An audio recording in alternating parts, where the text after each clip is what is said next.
आखिर क्यों एक महिला नागा साधु को गंगा स्नान करने से पुलिस ने रोक वजह जानकर आपके होश उड़ जाएंगे। दरअसल बात यह हुआ, महाकुंभ में जब एक महिला नागा साधु गंगा स्नान करने गई, तभी उस महिला साधु को पुलिस ने पकड़ लिया। आखिर वजह क्या था, आइए समझिए।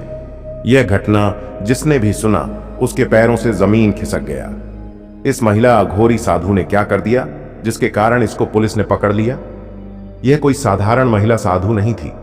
क्या यह भगवान भोलेनाथ का कोई चमत्कार था या कोई रहस्यमय शक्तियों का खेला? चलिए देखिए इस अविश्वसनीय घटना को। इस कहानी को पूरा जरूर देखें और भगवान भोलेनाथ का नाम लेकर इस वीडियो को एक लाइक और सब्सक्राइब करके कमेंट में हर हर महादेव जरूर लिख दें। महादेव आपको कल सुबह आपको खुशखबरी देंगे। साल 2025, स्थान प्रयागराज। महाकुंभ का भव्य आयोजन चरम पर था। यह वह समय था जब गंगा, यमुना और अदृश्य सरस्वती के संगम पर आस्था का महासागर उमड़ रहा था। लाखों श्रद्धालु गंगा स्नान के लिए आए थे। हर ओर मंत्रोच्चार, घंटों की गूंज, सन्यासियों की टोलियां और नागा साधुओं की धूनी दिखाई दे रही थी। यह दृश्य किसी स्वप्न लोक से कम नहीं था। कहा जाता है कि महाकुंभ में गंगा स्नान करने से जीवन के सभी पाप धुल जाते हैं और आत्मा को मोक्ष की प्राप्ति होती है। इसी आस्था से लाखों लोग यहां एकत्र हुए थे। इसी भीड़ में एक अलग ही आभा मंडल वाली महिला साधु दिखाई दी। वह नंगे पैर थीं, उनका पूरा शरीर भस्म से ढका हुआ था। सिर पर जटाएं बंधी थीं और हाथ में एक विशाल त्रिशूल था। उनके चेहरे पर अद्भुत तेज था जो किसी सिद्ध तपस्विनी का आभास कराता था। उनके चलने का अंदाज, उनकी आंखों में गहरी शांति और दिव्य दृष्टि किसी अलौकिक आत्मा की उपस्थिति दर्शा रही थी। कोई नहीं जानता था कि वे कौन थीं और कहां से आई थीं। वह धीरे धीरे गंगा की ओर बढ़ रही थीं, लेकिन जैसे ही उन्होंने संगम के पवित्र जल में प्रवेश करने की कोशिश की, पुलिस ने उन्हें रोक दिया। अचानक क्यों रोकी गई महिला साधु, यह देख भीड़ में खुसर फुसर होने लगी। पुलिस ने चारों ओर से उन्हें घेर लिया। अधिकारी ने कठोर स्वर में कहा, आपको आगे बढ़ने की अनुमति नहीं है। भीड़ में हलचल मच गई। कोई कह रहा था, ये कौन है, कोई विशेष संत हैं? तो कोई कह रहा था, क्या ये कोई संदिग्ध व्यक्ति है? कई लोगों के चेहरे पर संशय था, लेकिन कई लोग उनकी आभा देखकर श्रद्धा से नतमस्तक थे। महिला साधु ने पुलिस की आंखों में गहरी नजर डाली और शांत स्वर में कहा, गंगा मां मुझे बुला रही हैं, मुझे मत रोको।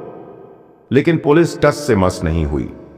अधिकारी ने फिर कहा, हमें सूचना मिली है कि आप संदिग्ध हैं। जब तक पूरी जांच नहीं हो जाती, आपको स्नान की अनुमति नहीं दी जा सकती।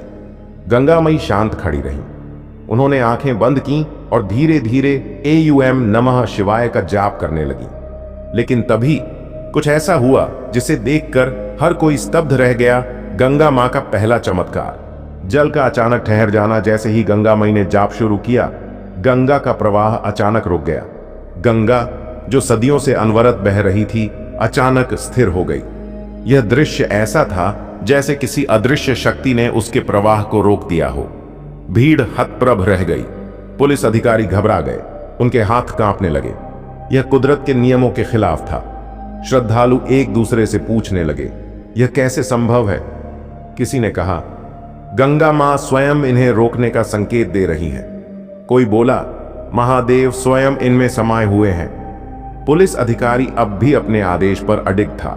उसने पुनः महिला साधु को रोकने की कोशिश की, लेकिन तभी दूसरा चमत्कार हुआ। अचानक गंगा का प्रवाह विपरीत दिशा में बहने लगा। लोग चीख उठे। यह दृश्य देखकर श्रद्धालु भय और भक्ति से कांप उठे। किसी ने कहा, यह स्वयं गंगा मां की शक्ति है। किसी ने कहा, अब महादेव का अवतरण होने वाला है। और तभी आकाश में घने काले बादल छा गए। तेज गरज के साथ बिजली चमकने लगी। ऐसा लग रहा था मानो स्वयं भगवान शिव वहां उपस्थित थे। पुलिस अधिकारी सकते में आ गया। उसने घुटनों के बल बैठकर क्षमा याचना करनी चाहिए, लेकिन कुछ और ही घटने वाला था। गंगा मई ने आकाश की ओर देखा और धीमे स्वर में कहा, हे गंगा मां, अब मुझे अपने चरणों में स्थान दो। जैसे ही उन्होंने गंगा में पहला कदम रखा, उनके चारों ओर एक दिव्य प्रकाश फैल गया। यह प्रकाश इतना तेज था कि कुछ क्षणों के लिए हर कोई अपनी आंखें बंद करने को मजबूर हो गया। जब लोगों ने दोबारा आंखें खोलीं, तो गंगा माई वहां नहीं थी। महाकुंभ में सन्नाटा छा गया। लोग घुटनों के बल बैठ गए। पुलिस अधिकारी कांपते हुए बोले, हमसे बहुत बड़ी भूल हो गई। तभी गंगा के जल में एक और चमत्कार हुआ। लहरों के बीच धीरे धीरे एक आकृति उभरने लगी। लोग ध्यान से देखने लगे। कुछ ही क्षणों में उन्होंने जो देखा वह अविश्वसनीय था। गंगा के जल पर शिवलिंग का आकार उभर आया। यह देखकर श्रद्धालु जोर जोर से हर हर महादेव और गंगे मां की जय का जयकारा लगाने लगे। यह स्पष्ट था कि महादेव ने स्वयं इस घटना को अपनी उपस्थिति से पवित्र किया था। लोग समझ गए कि गंगा मई वास्तव में कोई साधारण तपस्विनी नहीं थीं। वे या तो स्वयं गंगा मां का अवतार थीं या महादेव की शक्ति का रूप। पुलिस अधिकारी ने तुरंत गंगा में डुबकी लगाई और अपने पापों का प्रायश्चित किया। पूरा संगम क्षेत्र भक्तिभाव से भर गया। महाकुंभ समाप्त हो गया, लेकिन यह कहानी वर्षों तक श्रद्धालुओं के मन में बसी रही। कुछ ने कहा कि गंगा माई वास्तव में गंगा माता का अवतार थीं। कुछ ने कहा कि वे महादेव की शक्ति का एक रूप थीं, और कुछ ने इसे एक दैवीय चमत्कार मानकर भक्ति में डूब गए। लेकिन एक बात निश्चित थी, गंगा मां की शक्ति अनंत है और महादेव की कृपा अडिग। इस घटना के बाद लोगों ने यह मान लिया कि जब तक आस्था सच्ची हो तब तक कोई शक्ति भक्त को रोक नहीं सकती। महाकुंभ में आने वाले सभी श्रद्धालु इस घटना को याद करके एक ही बात कहते थे, जब भक्त सच्चे हृदय से गंगा मां और महादेव का आह्वान करता है तो वे स्वयं धरती पर आकर उसकी रक्षा करते हैं। हर हर महादेव, जय गंगे माता।